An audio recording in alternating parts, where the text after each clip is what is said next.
ये है Samsung S9 FE 5G। ये टैब इंडिया में 2023 में अक्टूबर में लॉन्च हुआ, लेकिन 2025 में भी ये बेस्ट 5G टैब हो सकता है 30,000 की प्राइस में। आज ये वीडियो मैं इसीलिए बना रही हूँ कि आपको बता सकूं कि यही बेस्ट क्यों है, खासकर जिस प्राइस पर ऑफर में ये मिल रहा है। वीडियो को लाइक और चैनल को सब्सक्राइब करना ना भूलें। सैमसंग शॉप से मैंने इसे 27,000 में परचेज किया है और इसका वाईफाई मॉडल 23,000 का मिल रहा था। वैसे वाईफाई मॉडल दिवाली सेल में 18,000 का भी मिला था। 27,000 की प्राइस पर 5G टैब मिलना, जहां S पेन भी साथ में हो, तो सच में आज की डेट में ये एक बहुत अच्छा ऑप्शन है। यहाँ किसी के लिए भी 128GB मॉडल ही काफी है, क्योंकि यहाँ SD कार्ड का स्लॉट मिल जाता है, जिससे इसकी मेमोरी को 1 TB तक बढ़ा सकते हैं। ऐसे में अगर Xiaomi Pad 7 की बात करें तो ये भी अच्छा टैब है, लेकिन नोट राइटिंग के लिए पेंसिल अलग से 6,000 की बाय करनी पड़ेगी और कोई भी थर्ड पार्टी पेंसिल यहाँ सपोर्ट नहीं करेगी। तो ऐसे में बजट 30,000 के ऊपर चला जाता है, वो भी सिर्फ वाईफाई मॉडल के लिए। Lenovo, Xiaomi और OnePlus इनके सेलुलर टैब अवेलेबल ही नहीं है। वहीं एप्पल में iPad 10 Gen एंड 11 Gen बहुत अच्छे हैं और उनके लिए थर्ड पार्टी पेंसिल 2,000 में मिल भी जाती है, लेकिन इसका सेलुलर मॉडल 45,000 के आसपास मिलता है। 30,000 के नीचे तो बिल्कुल भी नहीं। बिल्ड क्वालिटी एंड डिजाइन के पॉइंट से ये टैब सैमसंग के फ्लैगशिप सीरीज के जैसा ही है। फुल मेटल बॉडी है और मैट फिनिश के साथ है। इस बार मैंने ये अलग कलर में मंगाया है, मिंट ब्लू कलर में, और जहां ये इस कलर में काफी प्रीमियम लुक दे रहा है। इसके पावर बटन में ही अच्छी क्वालिटी का फिंगरप्रिंट स्कैनर मिल जाता है, जो कि इस प्राइस के हर टैब में नहीं मिलता। वहीं ये टैब IP68 की रेटिंग के साथ भी आता है। 30,000 के किसी भी टाइम में IP रेटिंग मिलना एक अच्छा पॉजिटिव पॉइंट ही है। रेनी सीजन में अगर गलती से भीग जाए तो उतनी टेंशन भी नहीं रहेगी। सबसे पहले इसके मेन पॉइंट की बात करती हूँ, जिसके लिए ज्यादातर स्टूडेंट्स इसे बाय करेंगे कि यहाँ नोट राइटिंग एक्सपीरियंस कैसा रहेगा।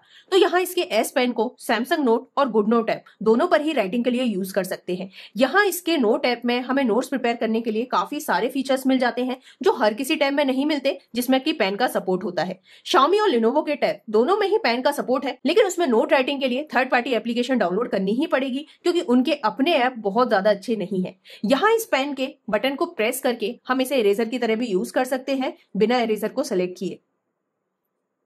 मतलब एक पेन के जो भी टास्क होते हैं ना, उन्हें हम यहाँ इजीली कर सकते हैं, जैसे कि हम किसी ऐप को क्लोज करना, मल्टीपल एप्स ओपन करना, ये हम पेन से ही इजीली कर सकते हैं। इसके अलावा नोट्स प्रिपेयर करते टाइम किसी भी वेबसाइट से कोई टेक्स्ट या इमेज कॉपी करना, वो भी इस S पेन की हेल्प से हम इजीली कर सकते हैं। जैसे कि यहाँ मैं करके दिखा देती हूँ। मुझे ये पिक्चर कॉपी करनी है एक वेबसाइट से, तो मैंने इसे ले जाकर इस S पेन की हेल्प से अपने नोट्स में छोड़ दिया, तो ये अपने आप इसमें कॉपी हो गई। इसी तरह से हम टेक्स्ट भी कॉपी कर सकते हैं। बस हमें ये बटन प्रेस करना है, टेक्स्ट सेलेक्ट करना है और फिर इसे ले जाके यहाँ छोड़ देना है।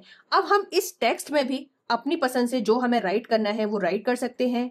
यहाँ हम इसे हाईलाइट कर सकते हैं और इसे सेव कर सकते हैं। मतलब सैमसंग का नोट ऐप इतना एडवांस्ड होता है कि उसके S पेन की हेल्प से हम यहाँ कुछ भी कर सकते हैं, जो इजीली हर टैब में नहीं मिलता। एक और पॉइंट यहाँ क्लियर कर दूं, ये क्वेश्चन काफी लोगों का रहता है कि इस S पेन को हम चार्ज कैसे करें। तो ये एक नॉन ब्लूटूथ S पेन है, जिसे चार्ज करने की जरूरत ही नहीं पड़ती। इसे हम डायरेक्ट ऐसे ही यूज कर सकते हैं।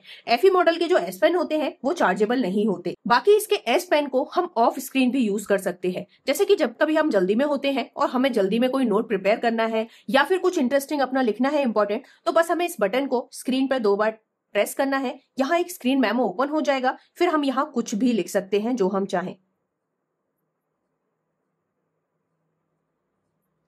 इतना ही नहीं, यहाँ इसके पेन का कलर भी चेंज हो सकता है, पेंसिल की थिकनेस को भी चेंज कर सकते हैं,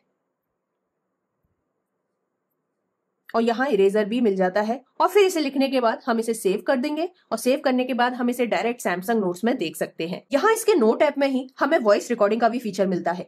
मतलब अगर हम किसी क्लास में हैं और हमारा कोई लेक्चर चल रहा है, हमको ऐसा लग रहा है कि हम उसके साथ साथ राइट नहीं कर पा रहे हैं, तो बस वॉइस रिकॉर्डिंग का जो फीचर है उसे टैप करना है, तो जो हमारा जो भी लेक्चर होगा वो रिकॉर्ड होना शुरू हो जाएगा। फिर उसके बाद हम आराम से उसे दोबारा सुन सकते हैं, और अगर हम उसे रीराइट करना चाहे तो वो भी कर सकते हैं। जैसे मैंने जो भी बोला यहाँ रिकॉर्ड हो गया, इसके बाद मैंने इसे स्टॉप किया। अब इसे हम यहाँ आराम से सुन सकते हैं। यहाँ 3 डॉट पर जाके इसको हम दोबारा कोई नाम भी दे सकते हैं, जैसे अगर जिस भी सब्जेक्ट का या जो भी हमारा लेक्चर चल रहा है उसे हम नाम देके इसे रीनेम भी कर सकते हैं, और ये हमारी नोट ऐप में ही सेव भी रहेगा। यहाँ इस टैब को बाय करने का एक और बड़ा रीजन है, वो है सैमसंग का डेस्क मोड। यहाँ ये भी काफी यूजफुल है। इसका कीबोर्ड कवर अगर बाय कर लें, या फिर ब्लूटूथ कीबोर्ड या फिर कोई भी वायर्ड कीबोर्ड यूज करके, प्रोफेशनल लोग माइक्रोसॉफ्ट ऑफिस के सारे एप्स यहाँ इजिली यूज कर सकते हैं। यहाँ कीबोर्ड यूज करके टाइपिंग एक्सपीरियंस भी अच्छा ही रहेगा, मतलब लैपटॉप की तरह एकदम फास्ट फास्ट एंड फ्लूइड तो नहीं रहेगा क्योंकि उसकी कुछ लिमिटेशन है, लेकिन जरूरत के टाइम पे माइक्रोसॉफ्ट ऑफिस के ऐप यूज करना भी एक फीचर ही है। इसका यूएसबी टाइप सी पोर्ट 2.0 है, तो डिस्प्ले आउटपुट सपोर्ट तो नहीं है, लेकिन स्मार्ट व्यू की हेल्प से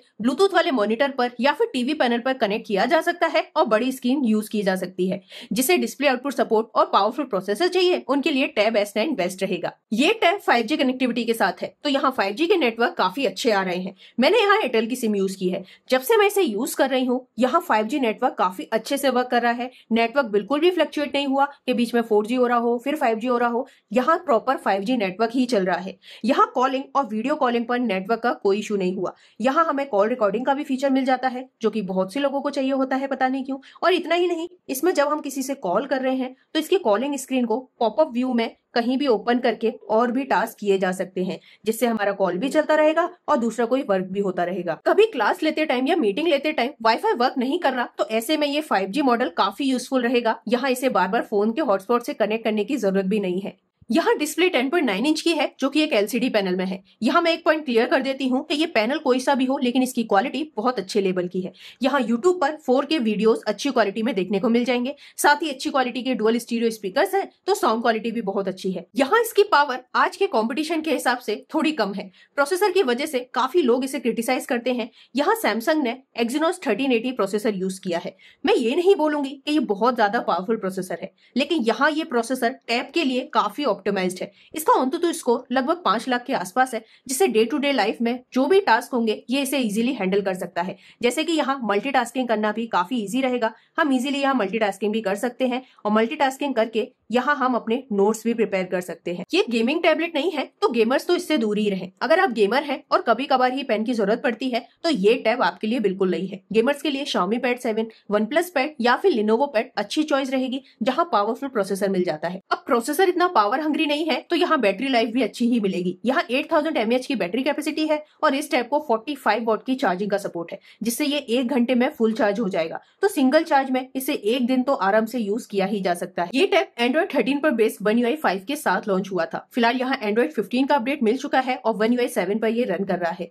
इस टैब को 4 साल के OS अपडेट का सपोर्ट है, तो यहाँ अभी Android 17 तक के अपडेट्स मिलेंगे और 5 साल तक के सिक्योरिटी पैच अपडेट्स भी। इसके बैक कैमरा से 4K 30 FPS तक का वीडियो रिकॉर्ड कर सकते हैं। वैसे ज्यादातर टैबलेट्स के कैमरा डॉक्यूमेंट स्कैनिंग के लिए काम आते हैं, तो इसका स्कैन भी यहाँ पे काफी अच्छा है। वहीं अगर इसके फ्रंट कैमरा की बात करूं, तो फ्रंट कैमरा इसका सेंटर स्टेज को सपोर्ट करता है।